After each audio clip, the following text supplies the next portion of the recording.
I was like, oh my gosh. And so I ran over to her and I called her name. And I was like, do you remember me? And she's looking at me like, no.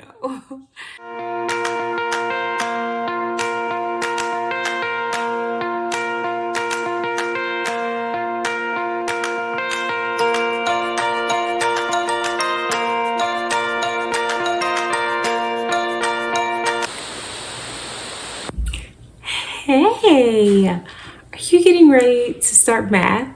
Are you getting ready to teach math for the first time? Are you nervous? I think I can kind of sense that you're a little bit nervous about that. We are going to talk today about how you can make your first year teaching math memorable. I get it. It's new. It's new content, new curriculum, new standards. When I first started teaching math, few years ago. It's way different now than what it was back in 2010. So today we are going to jump into it and talk about how you can make your first year teaching math memorable for you and for your students. So let's chat. My first year teaching period, oh my word, I wanted to get into a particular school in a particular district. So I took a job teaching PE, me teaching PE. Believe it or not, I was pretty athletic, whatever your definition of athletic may be. But so I took a job teaching PE. I loved it, but I also had the privilege of teaching reading. So I taught reading to third and fourth graders in the morning. And then in the afternoon, I taught PE to third through fifth grade. Well, I remember there was a particular student and she was kind of troubled, had some interesting situations going on. And I just cared for her so much. But I was so consumed with being a new teacher and learning content and curriculum and trying to think of the best way to implement that. I don't think I was the most successful with building strong relationships. Fast forward to a few years, I was volunteering for this youth program and I saw her. I saw her amongst all of these young girls and I was like, oh my gosh. And so I ran over to her and I called her name and I was like, do you remember me? And she's looking at me like, no. And so in that moment, well, not in that moment, it was another situation that happened where I ran into another student from that same school, my first or second year teaching. And I was like, hey, do you remember me? And she looked at me and she was like, no. And so I started to realize, like, oh my word, like in those years, I was so focused on content and trying to make sure that I knew my stuff that I did not do a great job building those relationships with my students. So we're going to talk about, if this is your first year or you're still kind of new to this, we're going to just talk about some ways that you can help make these years memorable. Don't do like I did. So the first thing is to really truly show your students that you love them. Like, we can love them in our hearts, but not be intentional about showing them that we love them. So really show your students that you love them. Like, not being the pushover teacher, but I have some ways that you can really show your students that you love them. Like, be intentional about it. So the first thing is my favorite, 0 week. Implement 0 week. I'm guilty of being the teacher that's like, oh, first week of school, we are starting material because we've got this pacing guide and we've got to be on track and we've got to finish by the end of the year.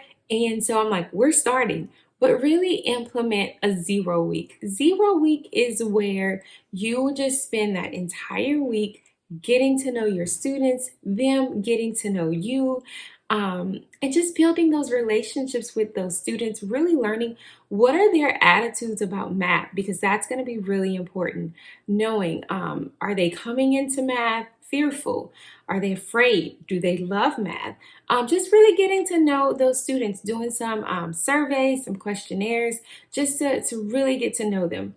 The second thing is having casual conversations with the students. Oh my word, last year, this was my favorite part of class. When students came in at the beginning of class, I always had a question for them. And the things that they would say would amaze me. I think one time, one of the questions that I asked them was, what do you notice about adults? And their responses were hilarious. And so this was just the time, like the first 5 minutes of class when they would come in. This was just the time just for us to chat, to get to know each other. And we would crack up every day. The second one is give a teacher report card. You would be, oh my goodness, when I gave this, and it takes being vulnerable. So every time my students got a report card, I gave them a report card to score me. So I would just ask them different questions about, do you feel that your teacher cares about you? Do you feel that she's easy to talk to? What can she do to support you better in math? Or he? Just different things. But given a teacher report card, there are some teacher report cards available. You can grab some on Teacher Pay Teacher that are already done. But yeah, so given a teacher report card is a game changer, and it helps you adjust your class to meet their needs better. So teacher report card, that's the second one. Our third one, actually. So the fourth one, now here we're going to go into studying the standards. So you see how we are building relationships first before we do anything with content and standards. And so the next one is to really study the standards, because no matter what curriculum that you are using, if you know the standard that you are teaching, you'll be able to successfully teach any curriculum. So I just have a few things for you to help you effectively study your standards. So one thing is going to be your target standard. Identify what is it that you are preparing to teach, right? So know your standard. Know, depending on what state you're in, know what type of standards your school is using. Are they using the Common Core state standards? Are they using, if you're a Texas and if you live in Texas, you might be using the Texas standards. If you're not at a traditional public school, if you're at a charter school, there might be a different set of standards for that. So just really know your target standard. The next thing is the cluster heading. So if you are using Common Core state standards, or if your state has adjusted the Common Core state standards for your state, you have something called a cluster heading. And so though there are 3 cluster headings, so you have your major cluster, your supporting cluster, and your additional cluster. And I won't go into much detail about those, but you can find more information about it. I wrote a blog post about it, so you can find more information about it there. Check it out, because I really go into it and I break down those standards. But it's going to be really important for you to know, is this a major cluster standard? Because if it's a major standard, then you know that you really want to spend a lot of time on that standard. So just check that out. The next one is the component of rigor. This one is one of my favorites because standards, they have a component of rigor.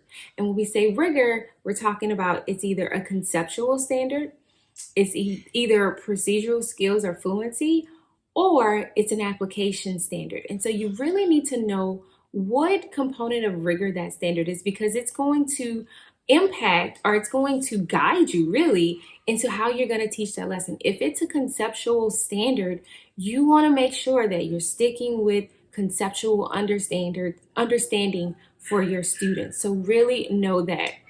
And these things are just kind of like skeleton things that are really going to help you make it memorable for your students, because if you focus on these things, you're not setting your students up for failure in the next grade level. Because I know a lot of times teachers who have been new to teaching math, or they've been told that they've got to teach math and they're not really comfortable with teaching math, they kind of get in there and just they're winging it sometimes. I've heard horror stories, sorry, about how a teacher who did not want to teach math, was told she had to teach math, and she was just kind of winging it and doing it whatever. And so then when those students got to the next grade level, they really suffered. So really just knowing your standard will really help set your students up for success, not just when you're teaching them, but also in the next grade level. So then success criteria. This is another good one for students. I love creating success criteria for my students, for myself when I'm studying a standard, because it really helps you when you think about the success criteria. It helps you to break down the standard into what are my students, pretty much like what are the prerequisites for this standard? What do my students need to know in order to be able to successfully master this standard? And so those are just some skeleton things that will really make it memorable for your students, because if you know those components, your students aren't frustrated because you know what you're teaching, you know your standard, you know exactly how to help them because you understand the standard. And you're not setting them up for failure or for a difficult, not necessarily failure, but just a difficult time in the next year. And I know a lot of times we can get new grade level, new content, really get bogged down into curriculum, but it's really about understanding the standards, because if you understand the standards, no matter what curriculum you're teaching, you can be successful at teaching that standard, which will help your student for the next grade level. Because one of the big focuses or changes and shifts that have happened with Common Core is that we've moved from having so many standards to focusing on deep understanding of the standards, like a small set of standards, and then also coherence, right? So making sure that the standards that are being taught, that they're being taught in a way that is very coherent for students so that they make sense from one year to the next. There's a connection for students. So understanding the standards will really help set your students up for success when you're teaching them,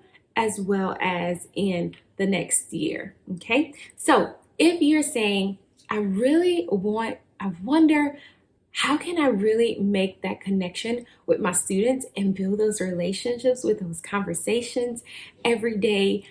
I have something free for you. So if you want this free resource, head on over to my blog, jbrownedu.com, and I have a free resource for you. Just enter in your name and your email address, and that will be sent right over to you. So head on over there and check that out. And good luck with your first year teaching math. If you want some other great tips and pointers on how to make this year successful, check out a few of my other blog posts on how to decrease math anxiety in your students so you can increase student achievement. It's been a great chat with you guys today. Got my coffee, drinking it straight black today. Let me know in the comments, how do you like to drink your coffee? And let me know, what are some questions you have about entering your first year teaching math?